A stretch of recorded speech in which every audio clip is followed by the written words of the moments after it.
Hello दोस्तों, welcome to the environment this week. तो इस सेशन में हमारा क्या रहेगा, हम जो हॉट टॉपिक होंगे पूरे वीक के उनको हम सिंपल वे में समझेंगे, ताकि आपके लिए जो टॉपिक है हॉट टॉपिक जो एग्जाम पॉइंट ऑफ व्यू से डिफरेंट डिफरेंट अप्रोचेस से आपको एक सिंपल वे में आपको दे, ताकि आप उसको एग्जाम में अपने यूज कर सके। तो अगर देख सकते हैं कि आप what is causing Arctic warming, ये पूरा एक हॉट टॉपिक बना हुआ है, ना कि द हिंदू में, इंडियन एक्सप्रेस में, आप यूट्यूब पे देखोगे, आप गूगल्स पे देखोगे तो आपको ये पूरा एक हमेशा छाया हुआ टॉपिक मिलेगा। और मैं आपको बता दूं, मेरा नाम रोहित मंडान, बीटेक इंजीनियर और यूपीएससी ज्योग्राफी ऑप्शनल मेंटोर। तो मैं आपका एनवायरमेंट जो है going to be take care of your environment topic through this articles. तो आप देख सकते हो कि what is causing Arctic warming, आप देख सकते हो कि जो आर्कटिक रीजन है और अदर आप मिड लैटिट्यूड या लैटिट्यूड रीजन्स को आप देखते हो, तो क्या हो रहा है कि आर्कटिक रीजन में वार्मिंग हो रही है ज्यादा। तो ये टॉपिक का बेसिकली हम इसमें यही समझेंगे कि आर्कटिक रीजन में ऐसा क्या है कि अंटार्कटिक से भी और मिड लैटिट्यूड और लैटिट्यूड रीजन से भी वहां पे वार्मिंग ज्यादा हो रही है। तो अब इसको हमारा सिंपल वे में हम कैसे समझेंगे कि हम यहाँ पे क्वेश्चन आंसर एक सेशन करें, ताकि जो छोटे छोटे क्वेश्चन है उसको हम समझे। ठीक है, तो उसके थ्रू हम जो है इसको समझेंगे। आप देख सकते हैं कि ऐसा नहीं है कि ये इंडियंस के जो न्यूज़पेपर है उनमें ही है, आप देख सकते हैं कि वर्ल्ड वाइड ये पूरा टॉपिक जो है होल टॉपिक बना हुआ है। चाहे वो न्यूयॉर्क टाइम्स की आप बात कीजिए, चाहे आप फोर्ब्स की बात कीजिए, चाहे आप नासा की स्टडीज की बात कीजिए, फिर वो आप यूएस टुडे को देख सकते हैं, लाइक जैसे Greenland hit with unusual extensive melting of the ice sheet boosting sea level and scientist. और आपको तो पता ही होगा अभी जैसे यूरोपियन जो कंट्रीज थी उसमें किस तरीके की जो हीट वेव है उससे कितना डैमेज वहां पे हुआ है, चाहे वो एनवायरमेंटली, चाहे वो आप ह्यूमंस को देख लीजिए कितना डैमेज वो कर रही है। तो ये एक टॉपिक हमारा बन गया और यूपीएससी ऐसे ही टॉपिक चूज करता है, आपसे पूछेगा और आपको पता चल जाएगा कि कैसे यूपीएससी। आप देख सकते हैं यूपीएससी ने यहाँ से टॉपिक चूज कर लिया है। आप देख सकते हैं कि how do the melting of Arctic sea, Arctic ice and glacier of the Antarctic differently affect the weather pattern and human activities on Earth. Explain। ये 250 वर्ड में पूछा गया है। तो ऐसा नहीं है कि एक बार पूछा जा चुका है दोबारा पूछा नहीं जाएगा। तो ये बिल्कुल प्रोबेबल है, फ्यूचर प्रोबेबल क्वेश्चन है, इस साल के मेंस में भी पूछा जा सकता है, क्योंकि लगातार जो है न्यूज में ये टॉपिक आपका बना हुआ है। ठीक है, तो अब देखते हैं हमारा। तो सबसे पहले तो टॉपिक को अगर हम कवर करते हैं कि कैसे डिटेल में देखें कि आर्कटिक वार्मिंग कैसे हो, तो सबसे पहले हमें समझना होगा कि what is meant by climate change.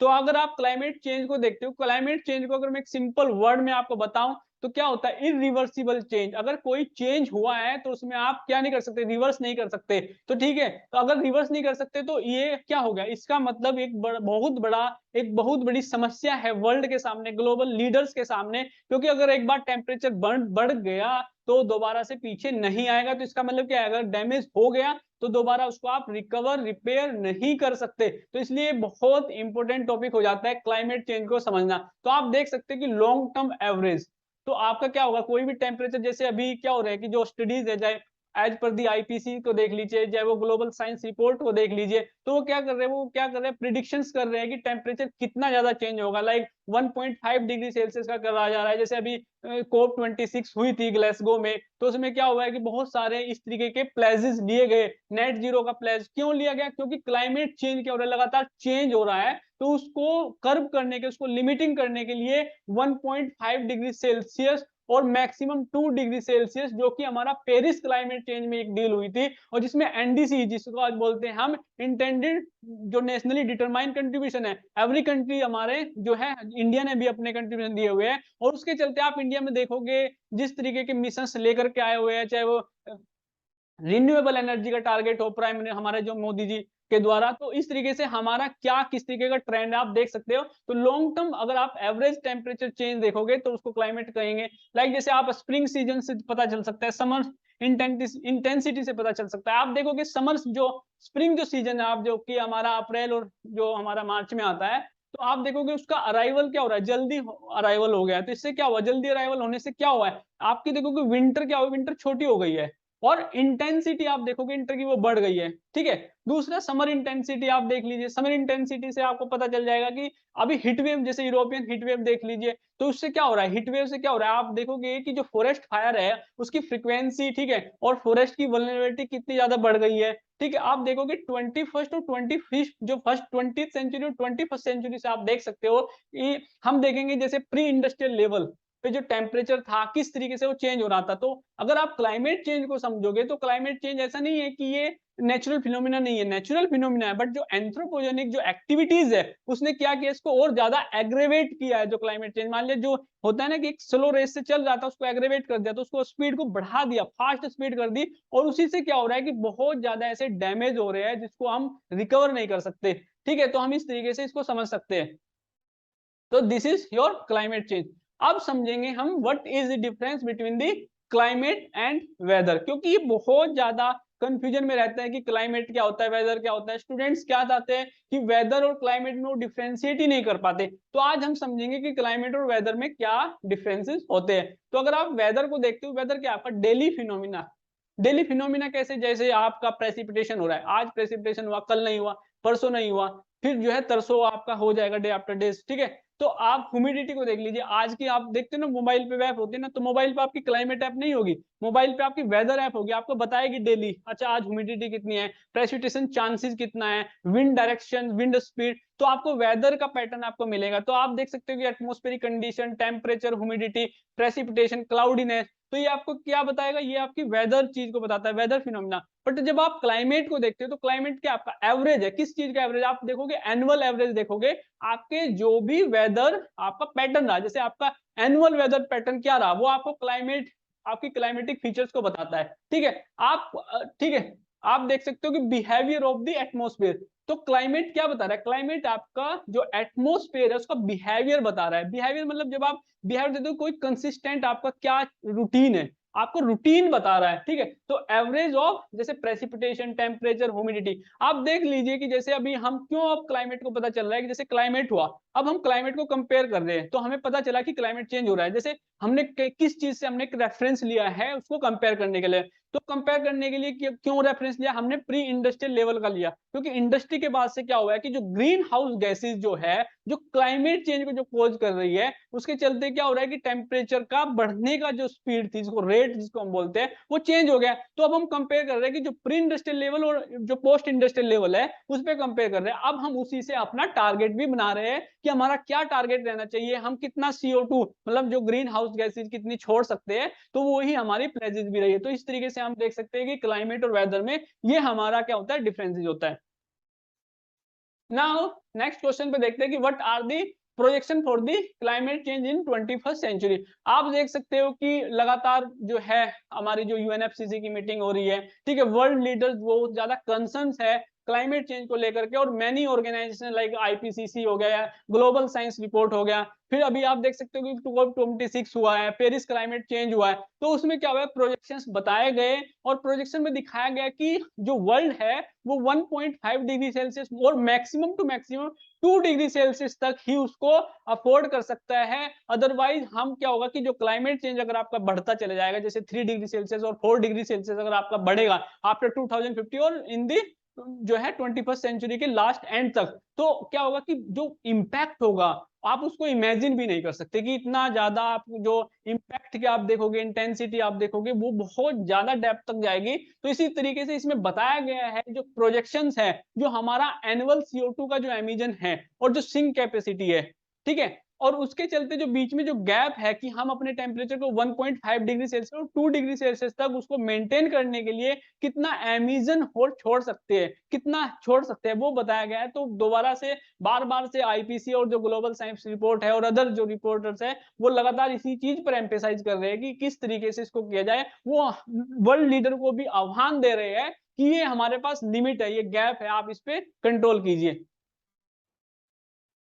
अब देखते हैं कि वाई आर्कटिक इज इंपॉर्टेंट, क्योंकि हम आर्कटिक एम्प्लीफिकेशन को देख रहे हैं तो सबसे पहले हमें आर्कटिक का पता होना चाहिए कि वाई आर्कटिक इज इंपॉर्टेंट। ठीक है, तो अगर हम देखते हैं कि आर्कटिक रीजन्स क्या क्या रीजन्स को कवर करता है, आप देख सकते हैं यहाँ से जो रीजन है ये कवर कर रहा है, ठीक है, जैसे ग्रीनलैंड हो गया, स्वीडन, फिनलैंड वाला जो रीजन होगा वो कवर कर रहा है। उसी चीज को मद्देनजर रखते हुए, आर्कटिक इंपोर्टेंस को मद्देनजर रखते हुए क्या किया है, आर्कटिक काउंसिल यहाँ पे बनाई हुई है, क्योंकि जो आप 66 वाला जो लैटिट्यूड वाला रीजन देखोगे और वो जो कंट्रीज है जैसे ग्रीनलैंड हो गया, इधर से USA हो गया, उधर रसिया हो गया, फिर फिनलैंड और जो स्वीडन हो गया, ताकि इसकी वो एक तरीके के जो यूज है रिसोर्सेज का, वो किस तरीके से आप सस्टेनेबल वे में रिसोर्सेज का आप यूज कर सके। तो ठीक है, अगर आप देखोगे जो रीजन है 4 million people, 1/10 of the indigenous जो कम्युनिटीज है वो डिपेंड है आर्कटिक रिसोर्सेज पर।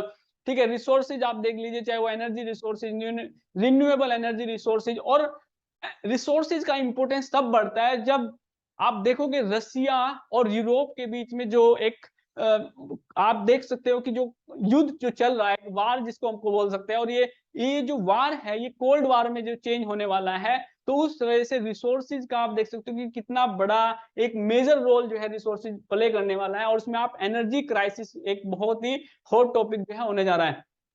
तो रिन्यूएबल एनर्जी, तो रिन्यूएबल एनर्जी की डिमांड, तो क्लाइमेट चेंज हो रहा है तो उसकी डिमांड अपने आप में बढ़ती नजर आ रही है। तो आप देख सकते हो कि रसिया का एक्सपोर्ट अब देखोगे रसिया जो है आर्कटिक को मिलिटराइजेशन कर रहा है, तो क्या होगा कि आर्कटिक का मेल्टिंग होना, ठीक है कि इसके नेगेटिव इंप्लीकेशंस होंगे, बट कुछ थोड़े से इसके पॉजिटिव इंप्लीकेशंस भी देख सकते हैं। जो कंट्रीज लाइक जैसे आप रशिया को देखोगे, रशिया के पास आपकी पोर्ट फैसिलिटीज नहीं मिलेगी, और पोर्ट फैसिलिटीज के चलते ही क्या होता है कि उसका जो ट्रेड रिलेशंस आप इंडिया के साथ भी देखोगे इतना ज्यादा नहीं रहता। वो लैंड जो रिलेशन होता है, लैंड ट्रेड जो होता है उस पर ज्यादा डिपेंड रहता है। तो अगर ऊपर से जो आइस, अगर आर्कटिक आइस मेल्टिंग होती है तो जो लेप्टेव सी वगैरह वगैरह जो सी है, उससे क्या होगा, उसके पोर्ट जो रिलेशन है और ज्यादा खुल जाएंगे। ठीक है, तो इससे क्या होगा, रशियन एक्सपोर्ट, फिर आर्कटिक सी रूट जो कि बहुत ज्यादा बेनिफिट होने वाला है उन कंट्रीज के लिए।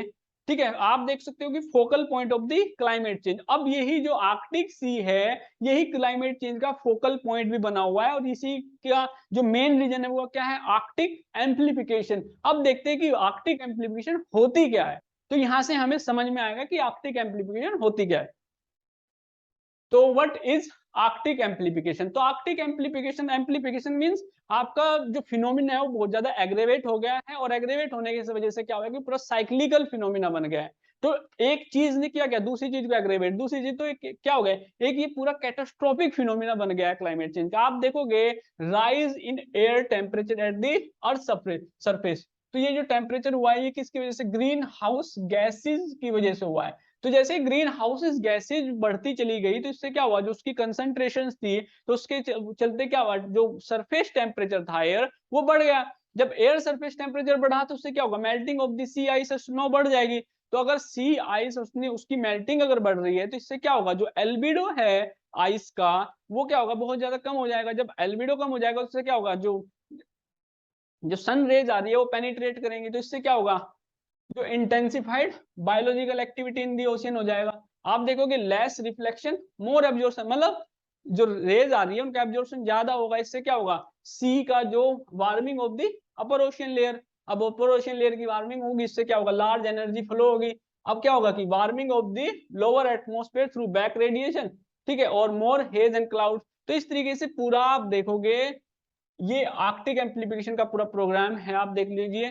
तो ठीक है, इससे क्या होगा, आर्कटिक बहुत ज्यादा वार्मिंग हो जाएगा, और वो अदर रीजन पे, ऐसा नहीं है कि उसका जो इम्पैक्ट है वो आर्कटिक तक ही सीमित रहेगा, नहीं, आर्कटिक तक नहीं, वो पूरे जो होल जो कंटिनेंट्स है उनको पूरे जो है एक तरीके से अफेक्ट करेगा उसका इफेक्ट। ठीक है, आप देख लीजिए फास्टेस्ट चेंजिंग क्लाइमेट, और जो कि आर्कटिक पे हो रहा है, जैसे हमने रिपोर्ट्स को भी देखा, आईपीसीसी की रिपोर्ट को भी देखा है कि जो चेंजेस हो रहे हैं, आर्कटिक आइस मेल्टिंग हो रही है, आप देख सकते हैं कि like 12% of the Arctic melting जो है पर डिकेड हो रही है, और इसका इंपैक्ट आप देख सकते हो कि 3 to 4 टाइम्स जो है जो टेम्परेचर वहां पे चेंज हो रहा है एवरेज, जो मिड लैटिट्यूड ऑफ, आप देख सकते हो कि जो मिड लैटिट्यूड पे जो टेम्परेचर चेंज है उसके कंपेयर में जो आर्कटिक में जो टेम्परेचर चेंज हो रहा है वो ज्यादा हो रहा है। वो किस वजह से ज्यादा हो रहा है, वो आर्कटिक एम्प्लीफिकेशन की वजह से ज्यादा, क्योंकि ये जो साइकिल जो बन रही है इसके चलते।